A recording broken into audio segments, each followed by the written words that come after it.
ഇവിടുത്തെ MLA പറഞ്ഞത് മാർപ്പാപ്പ വിചാരിച്ചാലും നിങ്ങൾക്ക് ഈ ഭൂമി കിട്ടൂല, പിണറായി വിജയൻ വിചാരിക്കണമെന്നാണ് ഇവിടുത്തെ MLA പറഞ്ഞത് അല്ലേ? അവിടെ പ്രസംഗിച്ചില്ലേ? ഇനി ഈ കേരള മാർപ്പാപ്പ എന്താ പറഞ്ഞത്? എന്താ ചെയ്തത്? ഗവൺമെന്റ് എന്താ ചെയ്തത് നിങ്ങൾക്കറിയോ? ട്രൈബ്യൂണലിൽ ഈ പാവപ്പെട്ടവർക്ക് അനുകൂലമായ വിധി വരും എന്ന് കണ്ടപ്പോ, കാരണം രണ്ടു കൂട്ടരും നിലപാടെടുത്തപ്പോ കേരളത്തിലെ വഖഫ് ബോർഡ്, അതായത് സംസ്ഥാന ഗവൺമെന്റിന്റെ കീഴിലുള്ള വഖഫ് ബോർഡ് നേരെ ഹൈക്കോടതിയിൽ പോയി ഈ വഖഫിൽ നടക്കുന്ന കേസിന് സ്റ്റേ വാങ്ങിച്ചു. എന്താ കാര്യമെന്ന് നിങ്ങൾ മനസ്സിലാക്കിക്കോളാം. മെയ് 19-ാം തീയതി ഇപ്പോഴത്തെ വഖഫ് ട്രൈബ്യൂണലിന്റെ കാലാവധി കഴിയുക. മെയ് 29-ാം തീയതി വരെ ഇവർ സ്റ്റേ മേടിച്ചു, അവിടെ കേസ് നടക്കാൻ പാടില്ല. അപ്പോൾ ഇപ്പോൾ നിലവിലിരിക്കുന്ന വഖഫ് ട്രൈബ്യൂണലിന്റെ കാലാവധിക്കുള്ളിൽ ഈ പാവപ്പെട്ടവർക്ക് അനുകൂലമായൊരു തീരുമാനം ഉണ്ടാകില്ല എന്ന് ഉറപ്പുവരുത്തി. ആരാ ഉറപ്പുവരുത്തിയത്? സംസ്ഥാന സർക്കാരിന്റെ കീഴിലുള്ള വഖഫ് ബോർഡ്. ഇനി വരാൻ പോകുന്ന വഖഫ് ട്രൈബ്യൂണൽ എന്തായിരിക്കും എന്നറിയോ? പാർലമെന്റിൽ പാസാക്കിയ നിയമം അനുസരിച്ചുള്ള ഘടനയിലുള്ള വഖഫ് ട്രൈബ്യൂണൽ. അതിനൊരു കുഴപ്പമുണ്ട്. എന്താ? ഇപ്പോഴത്തെ വഖഫ് ട്രൈബ്യൂണൽ പാസാക്കിയ അതിന്റെ മീതെ പിന്നെ കോടതി പോകാൻ പറ്റില്ല. ഇനി വരാൻ പോകുന്ന ട്രൈബ്യൂണൽ പാസാക്കിയ അതിന്റെ എതിരായി ഇവർക്ക് അനുകൂലമായ വിധി വന്നാലും സുപ്രീം കോടതി വരെ പോവാം. അടുത്ത കാലത്തൊന്നും കിട്ടൂല. കാര്യം മനസ്സിലായി? ആരാ ഇത് ചെയ്തത്? സംസ്ഥാന ഗവൺമെന്റിന്റെ അനുമതിയോടെ, സംസ്ഥാന വഖഫ് മന്ത്രിയുടെ അനുമതിയോടെ വഖഫ് ബോർഡ് പോയി. വഖഫ് ബോർഡിന് നിയന്ത്രണമുണ്ട്. സെക്ഷൻ 97 അനുസരിച്ച് വഖഫ് ബോർഡിന്റെ മീതെ സംസ്ഥാന ഗവൺമെന്റിന് നിയന്ത്രണമുണ്ട്. പൊളിറ്റിക്കൽ അപ്പോയിന്റ്മെന്റ് ആണ്. വഖഫ് ബോർഡിന്റെ ചെയർമാനൊക്കെ ഇരിക്കുന്ന ആള് പാർട്ടിക്കാരാണ്. ഞാനിത് പറഞ്ഞു.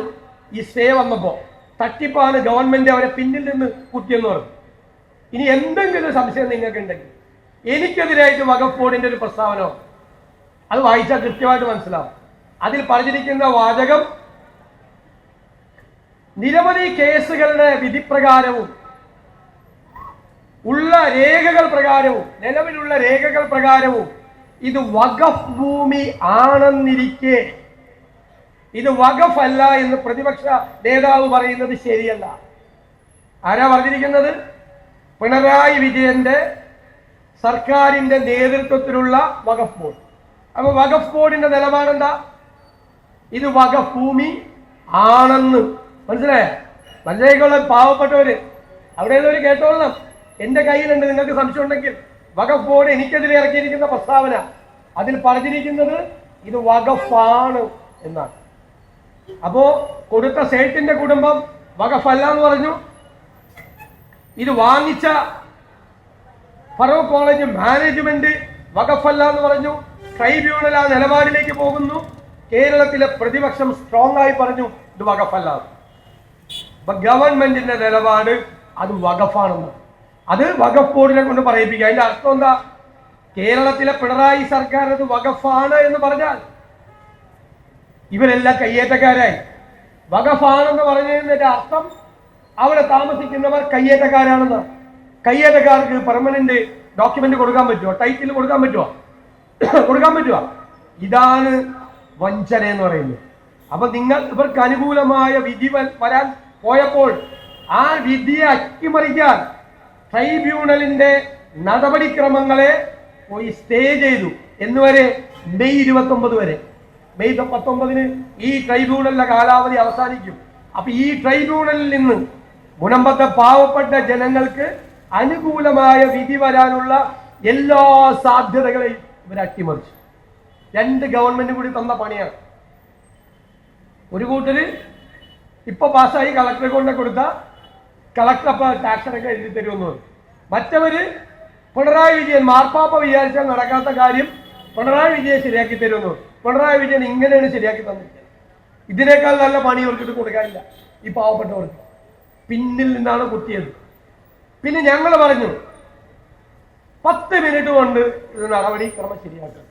ഞാൻ ഒരുപാട് പരിഹസിക്കപ്പെട്ടു.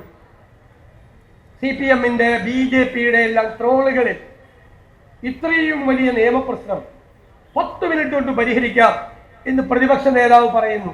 എന്നെ ധാരാളം കളിയാക്കി. ധാരാളം. എന്താ പറഞ്ഞത്? 10 മിനിറ്റ് കൊണ്ട് പരിഹരിക്കാമെന്നും. സംസ്ഥാന ഗവൺമെന്റ് സെക്ഷൻ 97 അനുസരിച്ച് വഖഫ് ബോർഡിനോട് ആവശ്യപ്പെട്ടാൽ മതി. ഇത് വഖഫ് ഭൂമി അല്ല എന്ന നിലപാട് വഖഫ് ബോർഡ് എടുക്കണം എന്ന് ആവശ്യപ്പെട്ടാൽ മതി.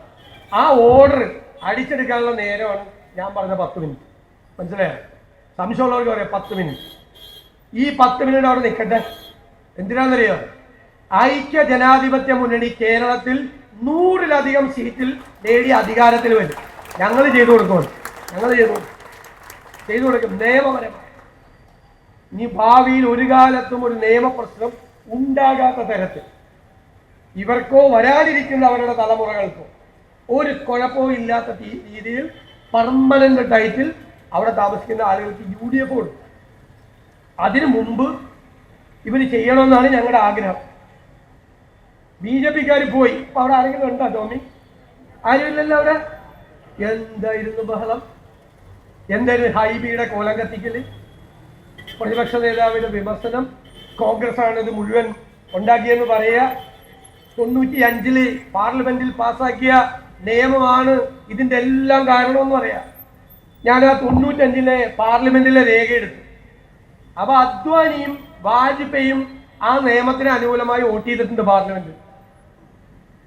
ഇവിടെ വന്ന് ഇവരോട് പറയില്ലേ 95-ലെ നിയമം ഇതുമായിട്ടൊന്നും യാതൊരു ബന്ധമില്ലെന്നേ. ഇവിടെ പറഞ്ഞു പറ്റിച്ചത് എന്താ? 95-ൽ പാർലമെന്റിൽ കോൺഗ്രസ് പാസ്സാക്കിയ നിയമമാണ് ഇതിനെ മുഴുവൻ കുഴിയിലാക്കാൻ കാര്യം എന്നാണ് പറഞ്ഞത് അല്ലേ? 95-ലെ ആ നിയമത്തിന് പിന്തുണ പ്രഖ്യാപിച്ച അദ്വാനിയും വാജ്പേയിയും വോട്ട് ചെയ്തിട്ടുണ്ട് പാർലമെന്റിൽ. എന്നിട്ടാണ് ഈ കള്ളത്തരം പറഞ്ഞത്. പിന്നെ ഇപ്പൊ ഒരാൾ വന്നല്ലോ, BJP-യുടെ സ്റ്റേറ്റ് പ്രസിഡന്റ്, മറ്റേ മുണ്ട് മടക്കി കുത്തുന്ന ആള്. ഇപ്പൊ ശരിയാക്കി തരാന്ന് പറഞ്ഞില്ലേ? വന്ന ഉടനെ തന്നെ എന്തായിരുന്നു ബഹളം? കുറെ പേർക്ക് മെമ്പർഷിപ്പ് കൊടുക്കല് അല്ലേ? പൊടി പോലില്ലല്ല. പൊടി പോലും ഉണ്ട് അവിടെ, തരി പോലും കാണാനുണ്ട് അവിടെ. പിന്നെ ചില ആളുകളുണ്ട്, ഇവരെല്ലാം അവിടെ കൊണ്ടുവന്ന് രാഷ്ട്രീയം കളിച്ച് കുഴപ്പമുണ്ടാക്കിയ ആളുകൾ. അത് കുഴപ്പമില്ല, അവിടെ നിന്നോട്ടെ. ചെവിയിലൊന്നും നുള്ളിയേക്ക്, അത്രയല്ലേ ആ ചെയ്തവര്. ചെവിയില് കാര്യം മനസ്സിലായല്ല, ചെവിയിലൊന്നും നുള്ളിയേക്ക്, അത്രയല്ല. അയാൾ അവരുടെ കാര്യമൊക്കെ ഞങ്ങൾക്ക് അറിയാം, അവരുടെ കാര്യങ്ങളൊക്കെ ഞങ്ങൾക്ക് അറിയാം. ഇതിനു വേണ്ടി വേണ്ടാത്ത പണി ചെയ്ത കുറച്ച് പേരുണ്ട്. അപ്പൊ അവരൊന്നും അതിൽ കൂടി നടക്കാൻ പോലും പറ്റുന്നില്ല ഇല്ലേ? ആ പാവപ്പെട്ടവരെ പറ്റിച്ചാണ് ഇവരെല്ലാം. ഞാൻ ചോദിക്കട്ടെ, 40-50 ദിവസം മുമ്പ് വന്നാൽ ഞങ്ങൾ ഇത് പ്രസംഗിച്ചത്, അന്ന് പറഞ്ഞ വാക്കിൽ നിന്ന് ഏതെങ്കിലും ഒരു വാക്ക് ഞങ്ങൾ ഇപ്പൊ മാറ്റി പറഞ്ഞിട്ടില്ല. അതേ വാക്കാണ്. കാരണം എന്താ? ഞങ്ങളൊരു ടീം ഓഫ് ലോയേഴ്സിനെ, അഭിഭാഷകരുടെ ഒരു ടീമിനെ വച്ചത് പഠിച്ച് ഈ വിഷയം വിഷയം വന്ന ഉടനെ പിറ്റേ ദിവസം പ്രസ്താവന ഇറക്കുമല്ല ചെയ്ത്. ഞങ്ങളത് പഠിച്ചു വന്ന വക്കീലന്മാരുമായിട്ട് ഞങ്ങൾ വാദപ്രതിവാദം നടത്തി, ഡിബേറ്റ് ചെയ്തു. എന്നിട്ടാണ് ഞങ്ങൾ ഈ സ്റ്റാൻഡ് പറഞ്ഞത്. ആ സ്റ്റാൻഡിന് ഒരു ഇളക്കം ഉണ്ടാവില്ല.